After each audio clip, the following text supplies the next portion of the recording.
sizlerle evde yapabileceğiniz çok kolay ve etkili bir krem tarifi paylaşacağım. Cildinizi derinlemesine nemlendirip olduğundan daha parlak ve pürüzsüz görünmesini sağlayacak havuç kremi yapacağız. Bu krem kolajen üretimini arttırarak cildinizin daha sağlıklı, canlı ve dolgun görünmesine yardımcı olacak. Biliyorsunuz yaş ilerledikçe kolajen üretimimiz azalıyor.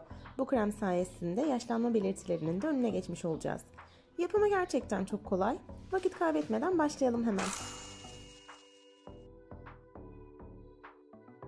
İhtiyacımız olan malzemeler havuç, aloe vera jeli, gliserin ve hindistan cevizi yağı. Öncelikle yıkadığımız bir tane havucu soyup rendenin ince kısmıyla rendeleyelim.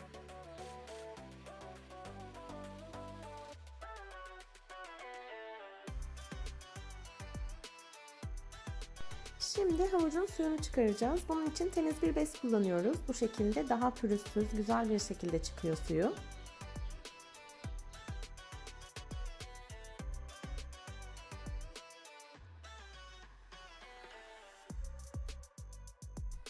Artık ayrı bir kasenin içinde kremimizin yapımına başlayabiliriz. 2 tatlı kaşığı kadar havuç suyunu başka bir kasenin içine alıyorum.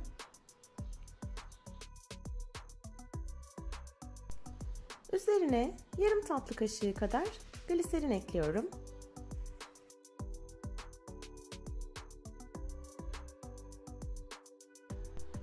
Daha sonra bir tatlı kaşığı hindistan cevizi yağı kullanacağız. Şimdi homojen bir karışım elde edene kadar iyice karıştırıyoruz.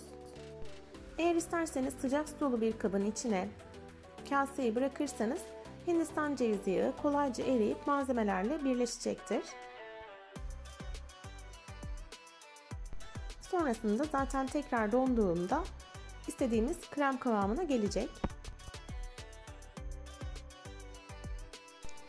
Bakın hindistan cevizi yağı eridikten sonra bu şekilde bir kıvam oluşacak. Son olarak aloe vera jeli ekleyeceğiz.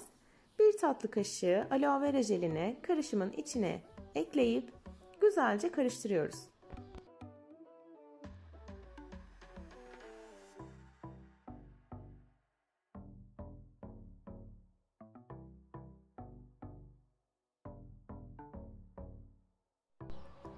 Hindistan cevizi yağı soğudukça bakın bu şekilde kıvam alıyor.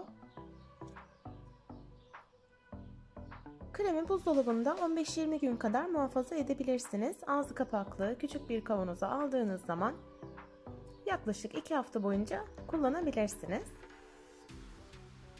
Özellikle kuru cilde sahip olanlar için çok etkili bir krem. Cildi mükemmel bir şekilde nemlendiriyor. Şimdi yüzümüze nasıl uyguluyoruz ona bakalım. Kremi cildinize masaj yaparak uygulayın. Dediğim gibi kuru cildi olanlar için çok iyi bir krem. Ciltteki pullanmaları ortadan kaldırıyor. Cildinizi çok daha parlak gösterecek. Eğer varsa akne izleri ve cilt lekelerini de ortadan kaldırmaya yardımcı olacak. Ayrıca hindistan cevizi yağı gözaltı morluklarına da iyi geldiği için kremi rahatlıkla göz çevresine de uygulayabilirsiniz. Özellikle alın çevresinde kırışıklıkların yoğun olduğu bölgede bu şekilde masaj yaparak uygularsanız daha iyi sonuç alabilirsiniz. Umarım siz de deneyip memnun kalırsınız. Tekrar görüşmek üzere, hoşça kalın.